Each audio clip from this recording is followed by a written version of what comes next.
আমাদের যে intelligence team আছে তাদের কাছে কিছুদিন যাবত এই তথ্য আসছিল যে এই বাসায়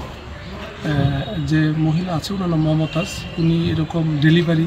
এবং অ্যাবর্শন এই ধরনের কাজ করে থাকে, কিন্তু উনি কোনো ডক্টর বা এরকম কোনো ডিগ্রি ওনার নাই এবং পূর্বেও এরকম অনেক অপারেশন উনি করেছেন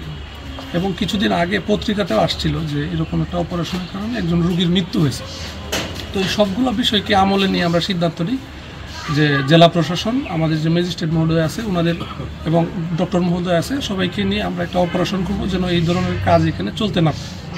যে ভিকটিম আছেন মমতাজ বেগম, উনি অনেক দিন যাবত এই অবৈধভাবে এই ডিএনসি কার্যক্রম পরিচালনা করে আসছেন, যেটা আসলে বাংলাদেশ ডেন্টাল কাউন্সিল আইন বা যে আছে বা ভোক্ত অধিকার আইন, বিভিন্ন আইনে এটা আসলে গুরুতর একটা অপরাধ। এই অপরাধের কারণে আমরা কিছুদিন যাবত একটা ইনফরমেশন পাচ্ছিলাম যে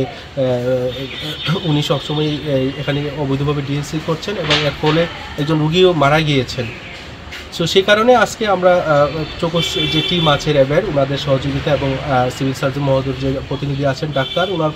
সহযোগিতা আমরা এখানে আজকে মোবাইল কোর্ট পরিচালনা করেছি এবং পরিচালনা করে আমরা দেখতে পাচ্ছি যে